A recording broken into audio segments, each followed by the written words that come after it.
Hey fellow YouTubers, well, we're on our bikes again, and this time we're riding around the Coromandel. So we've left Auckland and we've done a big figure eight.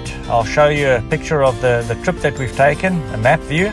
But what I intend to do along this ride is also to stop and show you the mods that I've done on my bike. And so that'll give you an idea what I've done just to make it more adventure worthy. So this is the trip that we took. You can see it's a big figure eight. Left at 7, arrived back home at about 5 o'clock. It was great. All right, so here's the trusty old KLR. I love her. She's a great bike.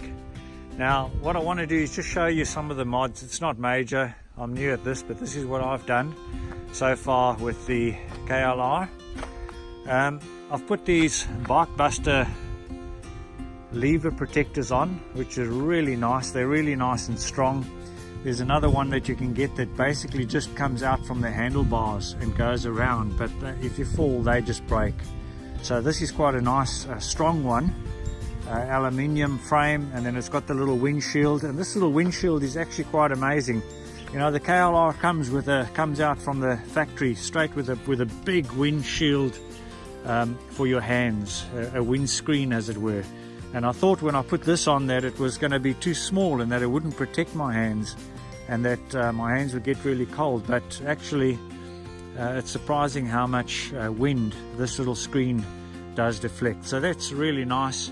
They look good on the bike, they're strong, they give you confidence that if you do drop the bike you're not going to break any clutch or brake lever.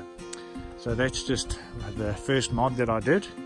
The other thing is I've put on some of these SW Motec crash bars on the bike to protect the fairing, to protect the plastic work, and they really look nice, they work well, they also give you that confidence that if you do drop it you're not going to spend a whole lot of money on getting new plastics for the bike. Down there I've got my tool bag, and I've just cable tied that on with some cable ties to the skid plate. It's still got the original skid plate, the plastic one. Here in New Zealand you don't really, there's no major rocks and things at this stage that I've come across. So if we do any heavy stuff, then I'll get a proper metal or aluminium skid plate for the bike. But my tool bag there, it's nice, it keeps the weight down in the front, center of gravity, so I'm quite stoked with that. It works quite well.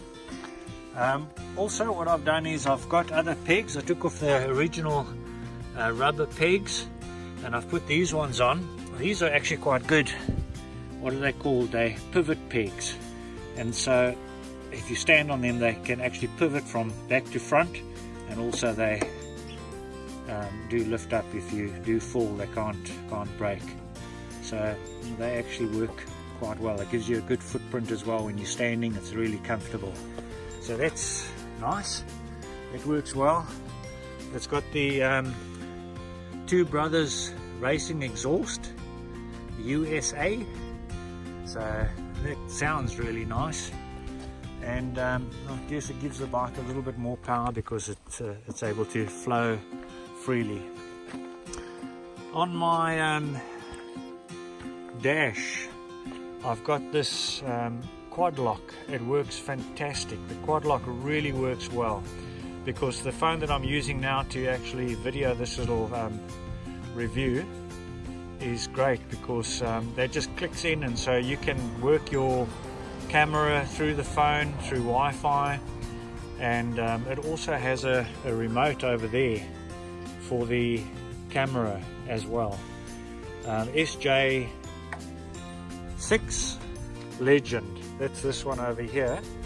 And so I connected Wi-Fi to my phone, which you see on the dash there, and then I can actually control it, switch it on and off, take a video, take photos and so forth.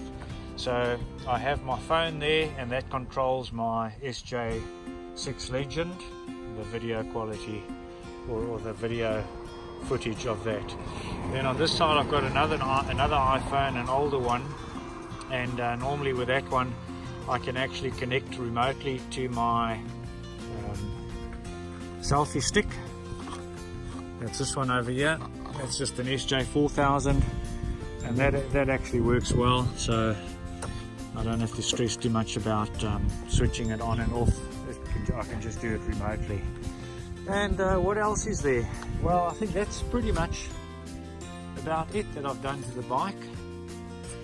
Yeah, that's about it. A helmet, that's quite nice. It's just a cheap helmet, adventure riding helmet, but it works well. I've got the FeedCon, also just a TPO communication system. Cheap, it's not an expensive thing. That though is it really works well, so for the money, well, you can't really complain. This quad lock, just coming back to that, this arm is a socket arm, so it can adjust to so many different places. It's got a ball over here and also a ball over there, so you can turn it up vertically, horizontally, put it at an angle, and it really works well. It's the best mobile phone holder that I've come across.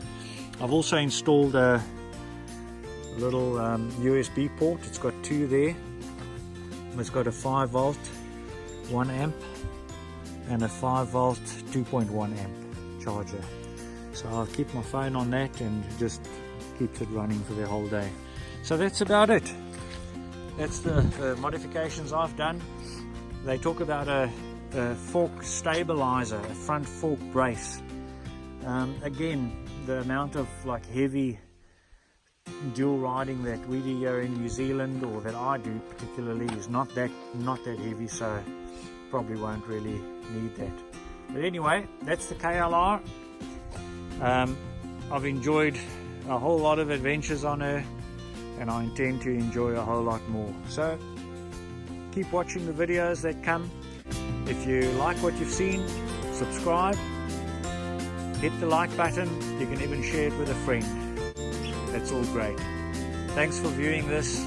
Catch up later. Back on my bike. Some amazing riding to be done.